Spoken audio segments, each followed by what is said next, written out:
Lost in the shuffle of the Eagles' Super Bowl victory, a concerning report emerged regarding Sixers star Joel Embiid. ESPN's Lisa Salters dropped an absolute bombshell of a report impacting both Joel Embiid's short and long-term injury outlook. This is not what Sixers fans are going to want to hear, because even with the emergence of Tyrese Maxey, the addition of Paul George, the impact of young players like Justin Edwards, like Jared McCain, all this is built around the future of Joel Embiid, and this is not a step in the right direction. So before the Super Bowl kicked off, we did get a matchup between the Milwaukee Bucks and the Philadelphia 76ers. Basically went what we know the script to be for Sixers games for this year. It was a focused effort in the early parts of this game, and then they fell apart in the second half. And with Joel Embiid specifically, out to a 23-point performance in that first half and just 3 points in the second half here. But the story of this matchup was the report that surfaced in that second quarter, this being via Philly Sports Network Zach Chavalella now, who writes, during the second quarter of the Sixers matchup with the Milwaukee Bucks, ESPN's broadcast team spoke with reporter Lisa Salters, who discussed a conversation she had with Joel Embiid. Salters referenced a Friday statement by Daryl Morey in which Sixers president stated, quote, "The organization is hopeful that there will come a time that knee issue isn't an issue anymore." But what was truly shocking was what came next. According to Salters, Embiid believes that will be the case, saying, quote, "It will likely take another surgery and a long recovery period, something he didn't have after the initial injury last February." And what is so striking about this is it is the exact polar opposite of a report that we've heard from this Sixers organization all season. We have been sold this vision of injury management, getting the rest days in, making sure that, you're doing everything possible to limit the swelling. But that is not what Joel Embiid is saying, and that changes the picture pretty drastically. So if that is the case, if Joel Embiid needs another surgery to get back to 100%, I do not understand what the holdup is. The best interest for Joel Embiid individually and for the Sixers organization is for him to get to 100% as soon as possible.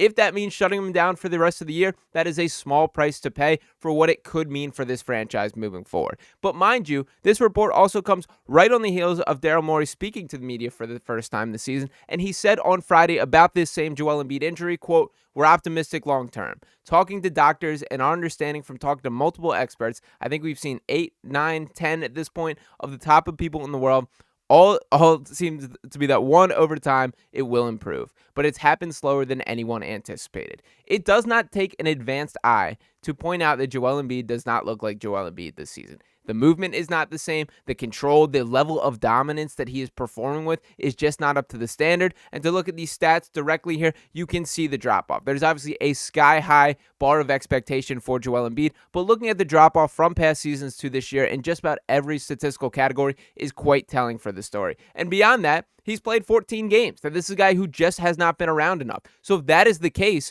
clean him up, get him healthy, and let's run this back next year. Now, with that all being said, the season has to continue being played on. As much as I think Daryl Morey and many members of the organization would leap at the opportunity if there was a 2K button to sim to next season, that just is not the reality. And when looking at the picture of this, the Sixers still very much in the hunt. Still in the 11th seed in the Eastern Conference, just in a game and a half behind the Bulls with still plenty of season left to play, and the talent on this roster has never been a part of the concern. But if Joel Embiid is not capable of being the franchise centerpiece, that changes things for this season and beyond. So for Joel specifically, who knows what the exact situation are. It's clear that something is not added up, that the Sixers and Joel are not on the same page, and that is a concern. But let's think about this a little logically. We know the Joel Embiid injury status. We know he's had a million surgeries in his specific knees to this point, as well as just about every other area of his body there. But with the meniscus injury, I do have an issue kind of wrapping my brain around this perspective from Joel Embiid. Once again, to get the quote for what he said, it will likely take another surgery and a long recovery period, something that he didn't have after the initial injury last February. Now, unfortunately, all of us as Sixers fans have essentially become experts on knee injuries. I've said this joke before, but I went to school to be a physical therapist and have learned far more about the intricacies of injuries covering the Sixers than I have in the actual classroom there. And with Joel specifically, we know with a meniscus, this is not a ligament. This is not something that is dependent on the flexibility of your knee, any sort of movement. It's essentially the cushion in there. There isn't exactly, a repair method that can just recover all of this. There comes a point where you're just straight up out of meniscus, and I think that is the concern for what Joel Embiid is looking down, that we have yet to been told an exact injury that has been the case with Joel Embiid this season. It is constantly injury management, all these type of, load management, knee swelling, things like that are what are popping up in the injury report. There has never been, meniscus injury or something. Any specific diagnosis has not been presented to us throughout the entirety of the year. So with that being said there, that does bring me to a little bit of the conclusion of not that this is a lost cause, But I do wonder if there is not this surgery that Joel thinks there is. There's not really a way, and even if you want to go Lonzo Ball, sort of an example of this, he missed 2 years of basketball. Can we look at this legitimately and think if Joel Embiid gets that surgery and Lonzo, shout out to him, got an extension, back on the court, playing pretty good basketball, I don't know at this stage in Joel Embiid's career, with the body that we know he has and with, the things that he has already gone through, the scars that he's already felt from an injury perspective, I can't wrap my brain around him going down that same process and returning to play at a high level. Now, shout out to Lonzo, a guy who's done it, obviously very younger, much younger than Joel, and a much different body type than Joel. So I do think that is not quite the same if that is the surgery that he is mine. But to Joel's point about not getting the recovery, it does feel like they went with the cleanup method, and maybe that was not the right call. Now, at the time, I won't lie, I was sitting here saying, we only have a finite number of playoff runs with Joel Embiid. If that means sacrificing a little bit of the long term to have an actual chance next year, is that a risk worth taking? And the Sixers and Joel himself certainly decided that was the case. And for the Olympics conversation, I just don't think that is the case there. Is it frustrating that he obviously played in the Olympics and has not been capable of playing at a regular rate for this Sixers team? Absolutely, it's frustrating. But the reality is the core of where this went wrong, where these knee injuries sustained, it happened in a Sixers uniform. We all saw that Warriors game where Jonathan Kuminga fell on that knee there. Frustrating in that game specifically because that was a matchup which, watching him at the start of the game, it was crystal clear he should not be on the floor right now. But Joel heard the noise after he had just missed a matchup against the Denver Nuggets, all these critiques, and he said, you know what, I'm getting out there. That is where I push back at the Sixers organization. Those are the decisions that you have to be the adult in the room. Protect this man from himself. Be the adult, make a decision, and say, you know what, Joel, you're not playing today. And from everything that I've heard with this situation, that is not how things are articulated here. Now, I do love how Zach ended this article here on Philly Sports Network. And to continue on, he highlights another one of these Morey quotes, and Zach writes, as a whole, Morey also continued discussing the specifics of the projected recovery and what that looks like for Embiid. Notably, the answer is quite different from Embiid's. Quote, we're optimistic long-term, Morey said. Talking to doctors and our understanding from talking with multiple experts, I think we've seen 7, 8, 9, 10 at this point of the top people in the world all see this as that over time will improve. But it's happened slower than anyone's anticipated. How many times will the team continue to run an injured Joel Embiid out on the court and hope for the best? And how many times will the Sixers continue to misrepresent the facts about Embiid's recovery? Some bars from Zach Sciavolella to end that article there. But that is the story here.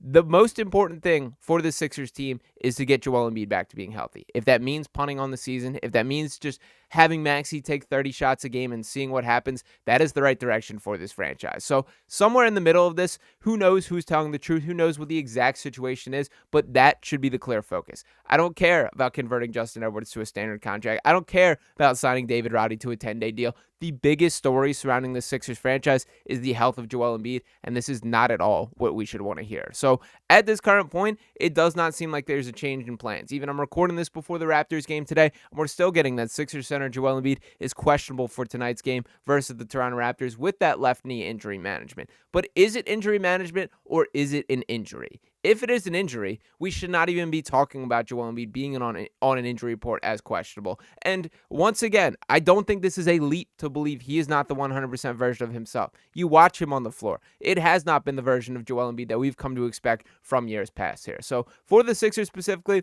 I would like to hear them dive in and address this a little bit. This is a serious story and something that they're clearly at least not telling the whole truth about the entire situation. What's next is to be determined, but for the first time really all season, this is starting to be the first time it seems likely to me that there may be a Joel Embiid shutdown in the near future, and maybe that is the right call. So we will see how things progress from here. As I mentioned, the Sixers still very much in the hunt in the standings. They are in the 11th seed in the Eastern Conference currently, still can certainly climb into that playing game, and if you do want to squint and view them as championship contenders, as Daryl Morey pointed out, there is not a lot of teams that are going to be leaping against playing this team in the play-in tournament. You think the Atlanta Hawks want to go at this Sixers team if they are fully healthy? The Orlando Magic on an absolute skid right now. The Chicago Bulls, you think they can beat the Sixers team in the play-in? But that is all dependent on having the guys on the court and playing their best basketball. We've yet to really see that in any sort of consistent sample size this year, and if it does mean taking a step back for the rest of the season to take a leap forward next year, that is a small price to pay. But ultimately, we will see how the events transpire from here.